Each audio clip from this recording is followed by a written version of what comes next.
दर्शक बंधु 2026 रे सूर्य एवं चंद्रंकर एक सुंदर संयोग घटिब जो कारणरू एही सबु राशि मानक पई सुवर्ण समय आसिब।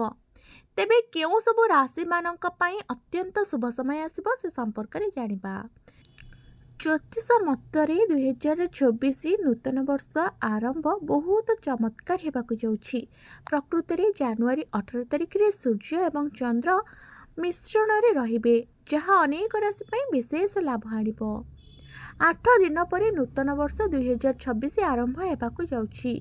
ज्योतिष मानक अनुसार नूतन वर्ष अनेक अनन्य संयोग एवं मिश्रण सहित आरंभ हेबो। प्रकृति रे जनवरी 14 तारिख रे सूर्य मकर राशि रे प्रवेश करिवे एवं चंद्र मध्य 4 दिन पर मकर राशि रे प्रवेश करिवे जहाँ फल रे सूर्य चंद्र संयोग सृष्टि हेबो। ज्योतिष शास्त्र अनुसार जेतेबेले सूर्य एवं चंद्र गोटिए राशि किंबा गोटिए घरे थांती एही संयोग अमावास्या समय रे होइथाए। एहा आर्थिक प्रयास रे सफलता एवं प्रगति आनिथाए। तेबे आसंतु जानिबा 2026 रे सूर्य चंद्रंकर संयोग जोगु केउ राशि मानक पई प्रगतिर द्वार खोलिबा पई जाउछि। प्रथम राशिटी होछि मेष राशि। मेष राशि पई एही समय साहस एवं आत्मविश्वास आनिबो।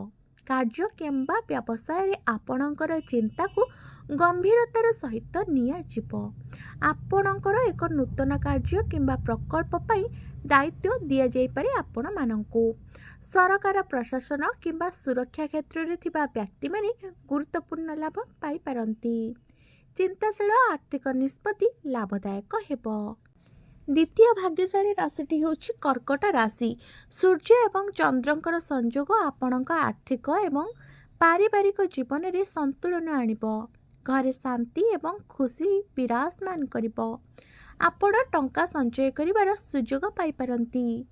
जमी बासस्थान किंबा जानवाहन संबंधी निष्पत्ति आपणक सपक्ष रे काम करि पारे। मानसिक चाप मध्य कम रहिबो। निवेश निष्पत्ति सठिक प्रमाणित हेबो। भविष्यत रे आत्मविश्वास दृढ़ हेबो। तृतीय भाग्यशाली राशिटी होछि मकर राशि। मकर राशि पई एही संयोग सम्मान स्वीकृति एवं उन्नति आनिबो। आपणको कार्यक्षेत्र रे आपणकर वरिष्ठ व्यक्ति मानक ठारू समर्थन मिलिबो। पदोन्नति किंबा दरमा वृद्धिर बहुत संभावना रहुअछि। राजनीति गणमाध्यम परिचालना किंबा सृजनशील क्षेत्र रे थिबा लोकंक पई एहा एक विशेष समय हेबो। आपणकर सामाजिक प्रतिच्छबि सुदृढ़ हेबाकु लागिबो।